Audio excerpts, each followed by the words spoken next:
नमस्कार. मी भाऊ तोरसेकर. तुम्ही बघत आहात प्रतिपक्ष. मित्रांनो, मी बोलतोय ते म्हणजे गेले 8-10 दिवस दिल्लीमध्ये आहे आणि 26, 27, 28 दिल्लीच्या विज्ञान भवनमध्ये राष्ट्रीय स्वयंसेवक संघातर्फे शताब्दीच्या निमित्ताने एक व्याख्यानमाला आयोजित केली होती, ज्यामध्ये सरसंघचालक मोहनराव भागवत यांचं पहिले 2 दिवस व्याख्यान झालं आणि तिसऱ्या दिवशी प्रश्नोत्तरांचा असा कार्यक्रम झाला. आणि या निमित्ताने जी काय भूमिका मोहनजींनी मांडली, भागवतांनी मांडली, त्यांनी सगळ्यात जर वाईट गोष्ट काय केली असेल तर त्यांनी दीर्घकाळ गेले निदान वर्षभर तरी आपले देव पाण्यात बुडवून ठेवले होते. ते देव पाण्यातून बाहेर काढायची वेळ आणली. जनरली आपण असं म्हणतो की आमच्या स्वप्नावर पाणी फेरलं वगैरे, पण यांचं स्वप्न नव्हतं. त्यांनी आपले देव पाण्यात घालून ठेवले होते. नवस केला होता की एकदाच 17 सप्टेंबरला नरेंद्र मोदी 75 वर्षाचे होतील आणि मग त्यांना संघ उचलून मार्गदर्शक मंडळात ढकलून देईल. तिसऱ्यांदा लागोपाठ नरेंद्र मोदी पंतप्रधान झाल्यानंतर हे सगळे पुरोगामी सेक्युलर विचारवंत संपादक इतके इतके निराश हताश होऊन गेले की निवडणुकीच्या मार्गाने, बदनामीच्या मार्गाने, खोट्या नाट्या आरोपांच्या माध्यमातून आपण जर नरेंद्र मोदीला हरवू शकत नसू तर मग नरेंद्र मोदी स्वेच्छेने बाजूला व्हावेत निवडणुकीतून, राजकारणातून, सत्तेतून. यासाठी त्यांनी गेले कित्येक महिने नवस चालवलेला आहे. ती झाली एकदा 75 वर्ष वय झालं की त्याने शिष्टमंडळात गेलं पाहिजे, काय ते मार्गदर्शक मंडळात गेलं पाहिजे, म्हणजे निवडणुकीच्या रिंगणातून बाजूला झालं पाहिजे. आणि एकदा का नरेंद्र मोदी निवडणुकीच्या रिंगणातून बाजूला झाला की भाजपला आटपायला आपल्याला मेहनत करावी लागणार नाही. मुळात आपल्याला मेहनत करायची नसते. असेल माझा हरी तर देईल खाटल्यावरी, ही सेक्युलर पुरोगामी लोकांची आवडती भूमिका आहे. आपल्याला सगळं घरबसल्या मिळालं पाहिजे, आपण नाही मेहनत करणार. त्यामुळे नरेंद्र मोदी हा भयंकर मेहनत करणारा माणूस आहे. हा जर भाजपतून हटवला किंवा तो बाजूला झाला तर भाजपला हरवायला काही करावं लागणार नाही. तुम्हाला माहितीये ना, अगदी अलीकडेच कुठल्या तरी युट्यूबरला मुलाखत देताना कुमार केतकरांनी हे सांगून टाकलं की एकदा मोदी बाजूला झाला किंवा मोदीवरून बघायचं, सत्तेवरून पाय उतार झाला की भाजप टिकणार नाही. आणि म्हणून त्याला जर आपण बाजूला करू शकत नसू, हरवू शकत नसू, तेव्हा त्यानेच आपलं बाजूला व्हावं किंवा त्याला आतल्या कोणीतरी ढकलून बाजूला करावं, म्हणजे आमचा मार्ग प्रशस्त होईल. इतका आळशीपणा आहे. आणि मग ते कुठूनही शक्य नव्हतं. तेव्हा मग तुम्हीच तर ठरवलं. मग तुम्ही अडवाणी आणि मुरली मनोहर जोशी, यशवंत सिन्हा यांना मार्गदर्शक मंडळात का पाठवलं होतं 2014 मध्ये? ते 75च्या पुढचे होते. मग तो नियम तुम्हाला का लागू होत नाही? आता हा 75चा नियम कोणी काढला हे जरा शोधून काढलं पाहिजे. हे जरा शोधून काढलं पाहिजे. कारण आपण ठरवायचं की हा भाजपने असा नियम बनवलेला आहे. तुम्हाला माहिती आहे ना, 2014च्या निवडणुकीनंतर 1-2 वर्षात नरेंद्र मोदींची बदनामी करण्यासाठी अशीच एक सारखी अवई खोटं बोल बोल बोल बोलत राहायचं. एका भाषणामध्ये कुठेतरी नरेंद्र मोदींनी काँग्रेसच्या कालखंडामध्ये जो भ्रष्टाचार झाला आणि करोडो करोडो लाखो करोडो रुपये परदेशी नेऊन दडपून ठेवण्यात आले, यावर बोलताना म्हटलं होतं की परदेशात ह्या भ्रष्ट लोकांनी जे करोडो रुपये नेऊन ठेवलेले आहेत ते जर परत आणले तर प्रत्येक भारतीयाला 15-15 लाख रुपये वाटता येतील. ते पैसे आणले तर वाटता येतील, एवढा काळा पैसा परदेशी ठेवलेला आहे, हे वक्तव्य आहे. तो जाहीरनामा नाही. माझं सरकार आलं तर मी ते सगळे पैसे आणीन, एकेकाला परदेशातल्या कोण स्वित्झर्लंड त्यांना कानाला धरून परत आणीन आणि प्रत्येकाच्या खात्यामध्ये 15 लाख टाकीन, असं मोदी कुठल्याही भाषणात बोलले नव्हते किंवा भाजपच्या जाहीरनाम्यामध्ये असं काहीही नव्हतं. पण तो एका भाषणातला संदर्भ आणले तर 15 लाख रुपये प्रत्येकाच्या खात्यात टाकता येतील. याचा अर्थ माहितीये मित्रांनो, आपल्या मराठीमध्ये एक म्हण आहे, आत्याबाईला मिशा असत्या तर तिला काका म्हटलं असतं. असत्या तर ना, म्हणे ते पैसे आणले तर. आत्याबाईला मिशा असत्या तर हे कट करायचं आणि तुम्ही तिला काका म्हणणार होता, मग काका का म्हणत नाही, तुम्हीच म्हणाला होता. पण मिशा असत्या तर हे बोलायचं नाही. आत्याबाईला मिशा असत्या तर तिला काका म्हटलं असतं, तर तिला काका म्हटलं असतं 1000 वेळ बोलत राहायचं. आणि बघा, हा म्हणाला होता मी पंतप्रधान झालो तर आत्याबाईला काका म्हणालो असतो. पण हा आता काका म्हणत नाही, हा आता 15 लाख देत नाही. तर अधिकच मिशा असत्या तर गाळायचं आणि मग पुढचं हे ठोक ठोक ठोकायचं.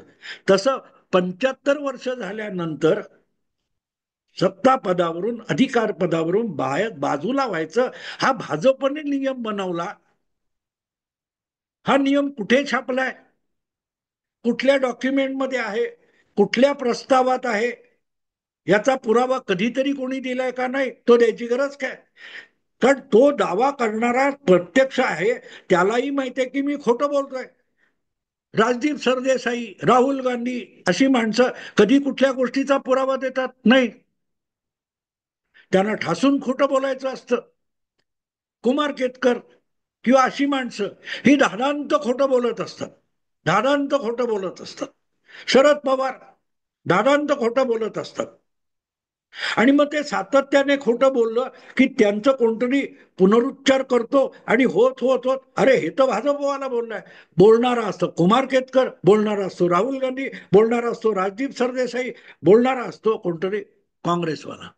पण ते भाजपच्या माथ्यावर चिकटवायचं आणि बघा हा तोच आहे. तेव्हा 75व्या वर्षी नरेंद्र मोदींना पण बाजूला व्हावं लागेल, अडवाणींना केलं होतं. नाहीये मित्र. आणि म्हणून अनेकदा असंही होतं की आपण सतत खोटं बोलतो, खोटं बोलतो, खोटं बोलतो. जसं शरद पवारांचं आहे. आता कसं झालंय की आयुष्यभर शरद पवार इतकं खोटं बोललेत की आजकाल शरद पवार खरं बोलले तरीही लोकांना खोटंच वाटतं. पण दुर्दैव असं असतं की सातत्याने तुम्ही खोटं बोलत राहिला की जग तुम्ही खोटारडे आहेत म्हणून तुमच्यावर विश्वास ठेवत नाही. पण जो बोलणारा असतो त्याला हळूहळू आपलंच खोटं खरं वाटायला लागतं. आणि शरद पवारांची अवस्था तशी आहे, तशी आहे. म्हणून ते मध्यंतरी म्हणाले नाही का, राहुल गांधींनी ते मतदार यादीतली गडबड दाखवली. मला दोघे लोक भेटायला आले होते, 160 आमदार निवडून आणून देतो म्हणाले. मला त्यांची नावं आणि पत्ते माहित नाही. कसे माहिती असेल? ही कोणी माणसंच नाहीत, ही शरद पवारांना भेटलीच नाहीत. पण आपण बातम्यांमध्ये राहिलं पाहिजे तर त्या संदर्भाने काहीतरी खोटं ठोकून द्यायचं. ज्या शरद पवारांना खेड्यापाड्यात कधी 40 वर्षापूर्वी भेटलेला माणूस असतो विशीतला, तो 70 60 गेला तरी नावानिशी चेहऱ्यानिशी पवारांना आठवतो. त्यांना दोन माणसं 160 आमदार निवडून आणून देण्यासाठी भेटतात आणि त्यांचे पत्तेनी नावं पवारांना माहिती नसतात. कळलं? पण पवार बोलले कारण त्यांना माहितीये खोटं तर बोलायचंय, पुरावे वगैरे कशाला पाहिजेत. तसं 75 वर्षात झाली म्हणून अडवाणींना बाजूला केलं, मुरली मनोहरला बाजूला केलं. त्यामुळे हा भाजपचा नियम आहे. आता मोदी भाजपचे सर्वोच्च नेते झाल्यानंतर हा नियम केलाय की 75 ओलांडलेल्या माणसाला निवडणुकीत भाग घेता येणार नाही वगैरे वगैरे. आणि म्हणून मग तो नियम मोदींना सुद्धा लागू होतो. अरे ज्यांची चमचेगिरी करता, भडवेगिरी करता, त्यांना तो नियम लागू होतो का? काँग्रेसमध्ये सामान्य नेत्याला, कार्यकर्त्याला जो नियम लागतो तो राहुल गांधींना, प्रियंका वाड्रांना लागतो का? अशोक चव्हाण यांच्यावर आदर्श घोटाळ्याच्या निमित्ताने जे आरोप झाले होते, तेव्हा त्यांना सोनिया गांधींनी तडकाफडकी दिल्लीला बोलवून घेतलं होतं. पत्रकारांनी मुंबईच्या विमानतळावर किंवा कुठेतरी अशोक चव्हाणांना विचारलं, तुम्ही मुख्यमंत्री पदाचा राजीनामा देणार का? अशोक चव्हाण म्हणाले, काय संबंध आहे, आरोप तर झालाय, काय झालंय पुढे. पण तेच अशोक चव्हाण दिल्लीला गेले, सोनिया गांधींना भेटले आणि संध्याकाळी दिल्लीत पत्रकार परिषद घेऊन आपण आदर्श घोटाळ्यासाठी राजीनामा देत असल्याची घोषणा त्यांनी केली. जेव्हा आरोप झाले, गंभीर आरोप झाले, तर राजीनामा द्यायचा, हा नियम सोनिया गांधींना, राहुल गांधींना कधी लागला का? तो नियम मोदींना लागला पाहिजे. जर अडवाणी आणि अमुक असा नियम आहे की नाही माहित नाही, पण जो भाजपच्या इतरांना लावत असेल तर तो मोदींना लागला पाहिजे. फक्त तो गांधी घराण्यातल्या कोणाला लागता का म्हण. ही चमचेगिरी, भडवेगिरीची पराकाष्ठा असते मित्रांनो. लाज इतरांना वाटली पाहिजे. खोटं बोलण्याची, राहुल गांधी, प्रियांका वाड्रा यांना खोटं बोलण्याची, खोचट बोलण्याची लाज वाटायचं कारण नाही, अभिमान वाटला पाहिजे. कारण त्यांच्या चमच्यांना अभिमान वाटतो. त्यामुळे हे सगळं जे होतं 75 75 75, तर मध्यंतरी संघाचे एक जुने स्वयंसेवक मोरोपंत पिंगळे यांच्या आत्मचरित्राच्या पुस्तकाचं प्रकाशन होतं आणि त्यावेळेला एक किस्सा, मोरोपंत पिंगळे यांचं एक वक्तव्य किस्सा म्हणून मोहन भागवतांनी सांगितलं की 75 झाली की जीवन गौरव पुरस्कार देतात आणि शाल पांघरतात. तर ते मोरोपंत पिंगळींच्या बाबतीत काय 60च्या वेळेला झालं असेल, 75च्या वेळेला. तेव्हा मोरोपंत पिंगळे गमतीने म्हणाले होते, तुम्ही शाल पांघरलीत म्हणून मी निवृत्त होणार नाही. शाल पांघरण्याचा हेतू असतो की आता तुझं वय झालं, तू बाजूला हो, पण मला जोपर्यंत काम करता येतंय तोपर्यंत मी काम करणार, असं मोरोपंत पिंगळे म्हणाले. हे त्यांनी त्यांच्या आत्मचरित्राच्या प्रकाशनाच्या वेळेला मोहन भागवत म्हणाले होते. तर ते मोदींसाठी बोलतायत, हे परत आधार काय, काहीच नाही. आणि त्यामुळे हे सगळे लोक देव पाण्यात बुडवून बसले होते की मोहन भागवतांनी एक प्रकारे पिंगळ्यांची आठवण सांगून मोदींना इशारा केलाय की बाबा रे, तुझी 75 वर्ष 17 सप्टेंबरला होत आहेत, तेव्हा तू बाजूला हो, दुसऱ्यांना आता देश सरकार चालवू देत. आणि मग ते करता करता मोहन भागवत सुद्धा 75 वर्षाचे होत आहेत, ते पण सरसंघचालक पदावरून बाजूला होणार, इथपर्यंत तर्क ताणला गेला. हे सगळं दिसल्यानंतर एक नवा आशावाद केतकर वगैरे मंडळीमध्ये, काँग्रेसमध्ये निर्माण झाला, पुरोगाम्यांमध्ये, की चला सुंटी वाचून खोकला जाणार, 75 वर्षाचे नरेंद्र मोदी होणार आणि संघ त्यांना बाजूला करणार, मोहन भागवत त्यांना आदेशात देणार. आणि गंमत अशी असते, संघाच्या आतमध्ये काय होतं हे संघाला सुद्धा माहिती नसतं, हे सगळ्या पुरोगाम्यांना माहिती असतं. पुढे संघाच्या आत कुठेतरी पेगासस नावाची यंत्रणा ही पुरोगाम्यांनी अशी लावून ठेवली आहे की ते अशोक वानखेडे, आशुतोष किंवा असले जे कोणी, राजदीप सरदेसाई, यांना संघाच्या आत काय चाललंय ते माहिती नाही, पण संघ कार्यालयातल्या लोकांना काही माहिती नसतं, पण यांना माहिती असतं. आणि त्यामुळे आता 75 होता होता धक्के मारून सरसंघचालक भागवत मोदींना बाजूला करणार, मग स्वतः सुद्धा बाजूला होणार, इथपर्यंत सगळे नवस केले गेले, आपापले देव पाण्यात बुडवले गेले. पुढे काल परवा विज्ञान भवन मध्ये जी व्याख्यानमाला झाली, त्यात ते सगळे देव यांनी बुडवलेले, पुरोगाम्यांनी बुडवलेले देव मोहनजी भागवत यांनी बाहेर काढले. ते म्हणा असा कुठे नियम नाहीये. आणि संघ स्वयंसेवक हा आपलं काम करत असतो.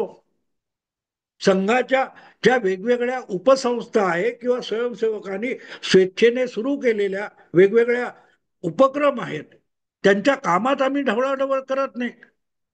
त्यांना हवी असेल मदत संघाची, ते मदत मागायला येतात, आम्ही मदत देतो, त्या पलीकडे त्यांचे निर्णय त्यांनी करायचे असतात. त्यामुळे त्यांच्या उपक्रमामध्ये कोणी अध्यक्ष व्हावं, कोणी अध्यक्षपदावरून बाजूला व्हावं, कुठल्या पदावर कोण असावा याचे निर्णय संघ करत नाही. विश्व हिंदू परिषद असो, भारतीय जनता पक्ष असो, अखिल भारतीय विद्यार्थी परिषद असो किंवा बजरंग दल असो, त्यांच्या पदांचे निर्णय संघ करत नाही. त्यांचे कार्यक्रम संघ ठरवत नाही. ज्या वेळेला संघाच्या काही कार्यक्रमांना हे लोक हजर राहतात, ते संघ स्वयंसेवक म्हणून हजर राहतात आणि परत गेले की ते त्यांच्या संस्था चालवतात. त्यामुळे सरकार चालवणं असो, पक्ष चालवणं असो, हे भाजपचं काम आहे आणि भाजप स्वयंभूपणे आपले सगळे निर्णय घेत असतो.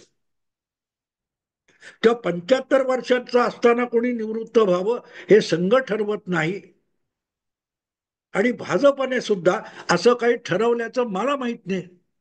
हे सांगून एक प्रकारे मोहन भागवत यांनी या सगळ्या आषाढ भूतांच्या बुडवलेल्या देवांना बाहेर काढलं की मोदी जात नाही. आता गंमत एवढीच आहे की नुसता मोदी जात नाही असं नाहीये. तितकंच ठणठणीत तब्येत असलेले मोहन भागवत सुद्धा आणखी काही वर्ष संघाच्या सरसंघचालक पदावरून बाजूला होणार नाहीत. आणि एक प्रकारे यालाच तर डबल इंजिन म्हणतात.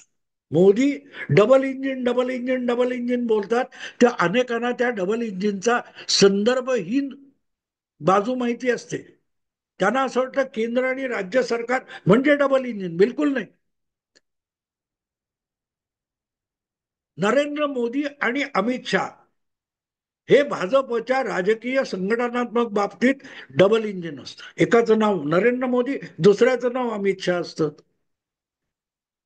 पक्ष चालवताना अमित शहा आणि जे पी नड्डा जो अध्यक्ष आहे तो मिळून डबल इंजिन होतं. त्यामध्ये मोदींचा समावेश नसतो. तसं संघाच्या ज्या भूमिका आहेत, हिंदुत्वाच्या ज्या भूमिका आहेत, ज्या निमित्ताने संघाची स्थापना झाली, शताब्दी झाली आणि इथपर्यंत संघाने वाटचाल केली, गेली 11 वर्ष संघाचा एक स्वयंसेवक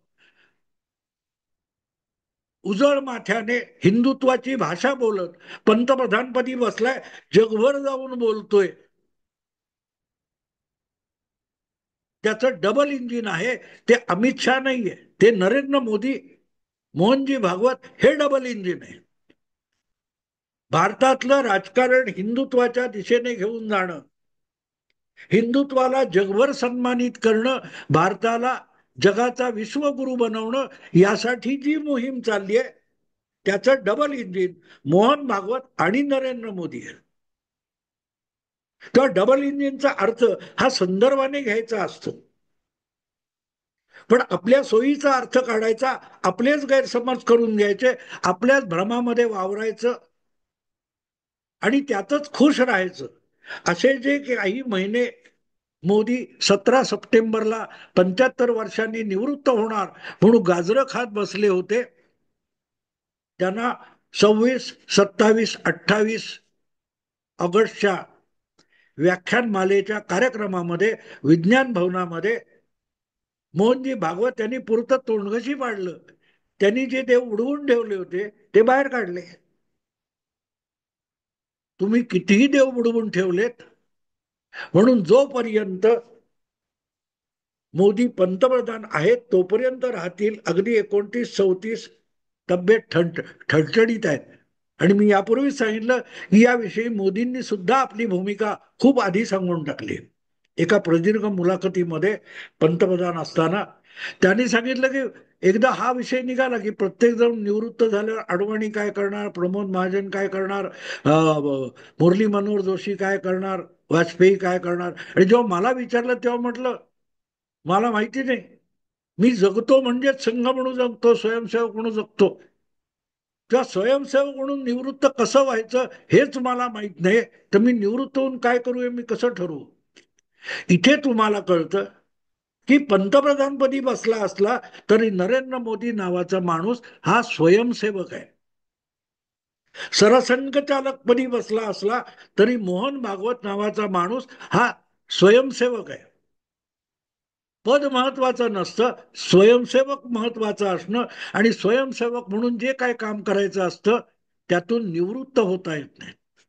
तुम्ही कुठल्याही पदावर बसा, पण त्या पदावर बसून संघ स्वयंसेवक म्हणून जी भूमिका आपण व्रत म्हणून स्वीकारलेली आहे, ते व्रत, ती भूमिका पुढे घेऊन जाण्याचं काम देहामध्ये श्वासोश्वास चालू आहे तोपर्यंत करत राहणं हे महत्वाचं आहे.